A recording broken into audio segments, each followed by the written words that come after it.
রাজনীতি করতে কোনো বাধা নেই, আওয়ামী লীগের দলটি নিবন্ধন বাতিল করে নিষিদ্ধ করার রিট খারিজ করেছেন হাইকোর্ট।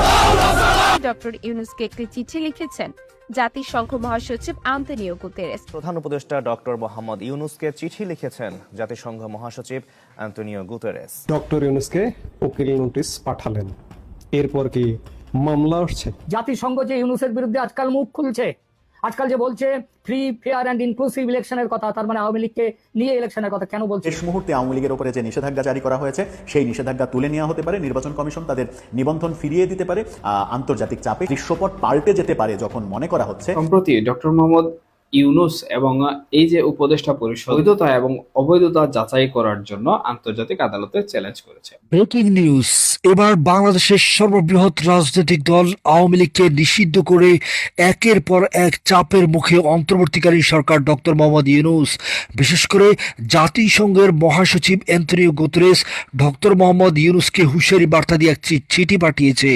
সেই চিঠিতে কি জানিয়েছেন আমরা আজকের এই ভিডিওতে আপনাদের সাথে শেয়ার করব। সেই সাথে ভারতে এবং যুক্তরাজ্যের সহায়তায় অত্যন্ত শক্তিশালীভাবে নির্বাচনের পূর্বে কামব্যাক করছেন প্রধানমন্ত্রী শেখ হাসিনা।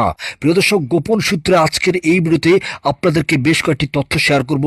ভিডিওটি খুবই ইম্পর্টেন্ট, তাই ভিডিওতে একটি লাইক দিয়ে না টেনে দেখতে থাকুন সকল গুরুত্বপূর্ণ তথ্যগুলো। সুতরাং অবৈধ ও অগণতান্ত্রিক এই সরকারকে হটিয়ে দেশে ফিরিয়ে আনতে হবে গণতন্ত্র, আর সেজন্য চাই শেখ হাসিনাকে। আর যে ইউনুসের ওপর পশ্চিমী দুনিয়া রুষ্ট, ব্রিটিশ বিদেশ প্রধানমন্ত্রী যে তার সঙ্গে আলোচনায় বসতে চাইলেন না, জাতিসংঘ যে ইউনুসের বিরুদ্ধে আজকাল মুখ খুলছে, আজকাল যে বলছে ফ্রি ফেয়ার অ্যান্ড ইনক্লুসিভ ইলেকশনের কথা, তার মানে আওয়ামী লীগকে নিয়ে ইলেকশনের কথা কেন বলছে? এসবের পেছনে ভারতের যে ভূমিকা সেটা কম, এটা মানে ভারতের যে ভূমিকা নেই এটা কিন্তু কেউ ভাববেন না, এটা কেউ মনে রাখবেন না। ভারত তার কাজ ঠিক করে যাচ্ছে। সাউথ ব্লকের বিভিন্ন সূত্র থেকে জানতে পারছি ইউনুস হটাও হাসিনা ফেরাও অভিযানের রূপরেখা চূড়ান্ত করে ফেলেছে ভারত।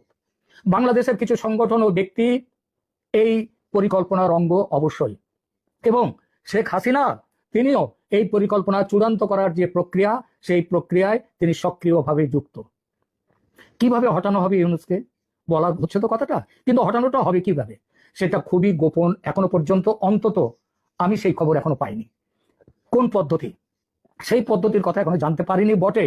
তবে ব্যক্তিগতভাবে আমার মনে হয় রাষ্ট্রপতি শাহাবুদ্দিন সাহেবকে দিয়ে ইউনুসকে বরখাস্ত করে তাকে বিদেশে পাঠিয়ে দেওয়া হবে না জেলবন্দি করা হবে, সেটা অন্য প্রশ্ন। আওয়ামী লীগ নিয়ে সরকারের টেনশন আর নেই, অর্থাৎ সরকার গত 10 মাসে আওয়ামী লীগ নিয়ে যে ধরনের টেনশনে ছিল যে আওয়ামী লীগ যে কোনো মুহূর্তে পাল্টা আঘাত হানতে পারে, আওয়ামী লীগ ফিরে আসতে পারে,